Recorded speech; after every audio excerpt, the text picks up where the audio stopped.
Indian army सेवा परमो धर्म अर्थात सेवा ही परम धर्म है। शौर्य और पराक्रम की प्रतीक इंडियन आर्मी विश्व की चौथी बड़ी सेना है। यह वही इंडियन आर्मी है जो 1971 में पाकिस्तान को हराती है और 1999 में कारगिल फतेह भी करती है। यह वही इंडियन आर्मी है जो पुलवामा अटैक का बदला भी लेती है तो ऑपरेशन विजय के साथ ऑपरेशन कैक्टस को भी सफल बनाती है।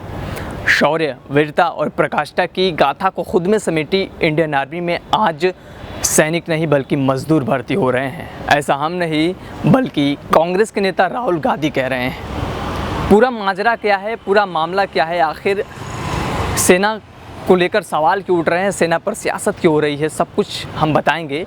लेकिन उससे पहले राहुल गांधी से जुड़ा ये वीडियो और उनके बयान को आप ज़रा ध्यान से सुनिए। ये अग्निवीर है विकास कुमार, आपको कैसा लगा ये अग्निवीर योजना? हमको ये स्कीम थोड़ा सा भी अच्छा नहीं लगा सर। इनको ये स्कीम थोड़ा सा भी अच्छा नहीं लगा। पता है क्यों? क्योंकि नरेंद्र मोदी ने 2 तरीके के शहीद बनाए हैं।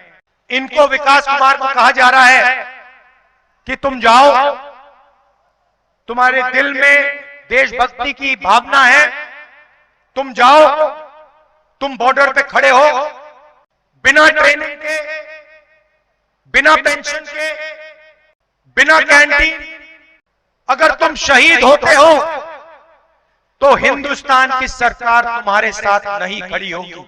अगर तुम शहीद होते हो तुम्हें शहीद का दर्जा नहीं मिलेगा, क्योंकि तुम अग्निवीर हो, तुम नॉर्मल जवान नहीं हो।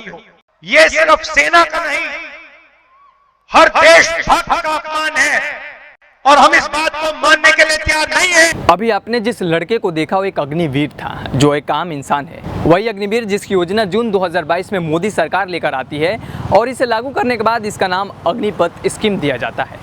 अग्निपथ स्कीम को लेकर मोदी सरकार का कहना है कि अगले 4 साल में अग्निवीर तीनों सेनाओं का अभिन्न हिस्सा होंगे। तीनों सेनाओं से इन्हें ट्रेनिंग मिलेगी, लेकिन आखिर में केवल 25% ही अग्निवीरों को पक्की नौकरी पर बहाली दी जाएगी। यानी सीधे तौर पर देखा जाए तो अग्निवीर के तहत भर्ती होने वाले सैनिकों की ये नौकरी एक तरह से कॉन्ट्रैक्ट के बेस पर होगा, जिसे अंत में मात्र उन्हीं लोगों को परमानेंट किया जाएगा, उन्हीं अग्निवीरों को परमानेंट किया जाएगा जो टॉप 25% में होंगे।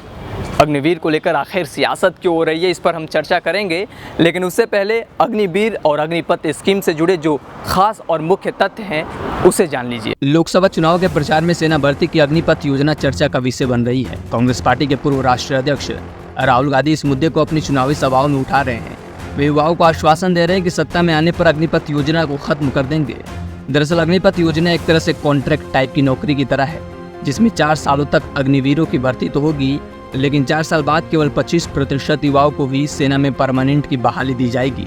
भारतीय सेना को और नौजवान बनाने के उद्देश्य से लाई गई इस योजना में किसी भी अग्निवीर को वे सारी सुविधाएं नहीं दी जाएंगी जो एक सैनिक को दी जाती है। दरअसल थल, जल और वायु सेना में भर्ती होने वाले सैनिकों को 15 साल तक नौकरी का मौका मिलता है।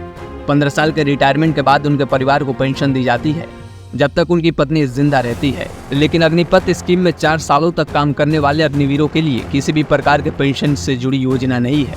इसके अलावा मेडिकल सुविधा, CST सुविधा या किसी भी प्रकार की सरकारी योजना से जुड़े वो लाभ अग्निवीरों को नहीं मिलेंगे जो एक परमानेंट सैनिक को दी जाती है। जब देश की राजनीति में चर्चा महंगाई, बेरोजगारी और जनता से जुड़े मुद्दे पर हो तो उसे सोने पे सुहागा मानना चाहिए, लेकिन जब देश की सुरक्षा को लेकर बात हो तो उसे कभी कभार अपना अधिकार भी मानना चाहिए, जिसका एक हिस्सा अग्निवीर है और जिसे कांग्रेस जोर शोर से उठा रही है। इसके पीछे सबसे बड़ी वजह सरकार की मंशा है। दरअसल सेना से रिटायर्ड कुछ ऑफिसर और मीडिया रिपोर्ट्स का यह कहना है कि सेना में जहां पहले 80,000 सैनिकों की भर्ती होती थी, आज वहां सालाना अग्निपथ स्कीम लागू होने के बाद मात्र 40,000 भर्तियां हो रही है। यानी सेना अग्निपथ स्कीम से मजबूत नहीं बल्कि कमज़ोर हुई है। और सबसे बड़ी बात, कई मीडिया सोर्सेस ये आज भी बताती हैं कि अग्निपथ स्कीम को लागू करने से पहले सेना की सहमति नहीं ली गई थी। अग्निवीर के जरिए भारतीय सेना को कमजोर बनाने वाली अग्निपथ योजना भारतीय सेना के पहल नहीं बल्कि मोदी सरकार की थोपी गई स्कीम है। इसका खुलासा खुद तत्कालीन chief of army staff general MM Naravane कर चुके हैं। जनरल नरवणे अपनी किताब 4 स्टार्स ऑफ डेस्टिनी में लिखते हैं कि अग्निपथ स्कीम से सेना आश्चर्यचकित हो गई थी। खासतौर पर नौसेना और वायुसेना के लिए ये नीले रंग से बोल्ट की तरह आया था। ये योजना सैनिकों के समानांतर कैडर के बीच भेदभावपूर्ण की स्थिति को भी पैदा करता है। जनरल नरवणे ने आगे लिखा कि इंडियन आर्मी ने 2020 की शुरुआत में प्रधानमंत्री को टूर ऑफ ड्यूटी स्कीम के प्रस्ताव दिए थे, जो थल सेना के लिए था। इस स्कीम के तहत सीमित संख्या में जवानों को कम समय के लिए नामांकित करना था, जो देश की सेवा कर सके और इसके बदले उन्हें अच्छी सैलरी पैकेज भी दिया जाए। हालांकि प्राइम मिनिस्टर ऑफिस ने कुछ साल बाद एक अलग तरह की योजना लाई, जो इंडियन आर्मी, इंडियन नेवी के साथ इंडियन एयरफोर्स को लेकर भी थी। ये सेना के लिए काफी सरप्राइजिंग थी, खासकर नेवी और एयरफोर्स को लेकर, जिसे इंडियन आर्म्ड फोर्सेस में सबसे सेफ जोन की नौकरी मानी जाती है। इस योजना को लेकर जनरल नरवणे आगे लिखते हैं कि इस स्कीम के आने के बाद भी सेना ने 4 साल की ट्रेनिंग के बाद 75% जवानों को परमानेंट करने और 25% को सेवा मुक्त करने की वकालत की थी। लेकिन केंद्र की मोदी सरकार ट्रांसफॉर्मेटिव स्कीम के रूप में अग्निपथ योजना को शुरू की और हर साल चुने गए 46,000 अग्निवीरों में से मात्र 25% अग्निवीरों को ही लेने का फैसला किया। इसके अलावा कुछ मीडिया रिपोर्ट्स ये बता चुकी हैं कि पहले सेना में जहां 80,000 भर्तियां हर साल होती थी, अग्निपथ स्कीम के आ जाने से सालाना 40,000 जवानों को सेना में कम कर दिया गया है। वही केंद्र सरकार में पूर्व सैनिकों के 8,10,000 पद हैं, जिनमें से करीब 7.5 लाख से भी पद खाली है।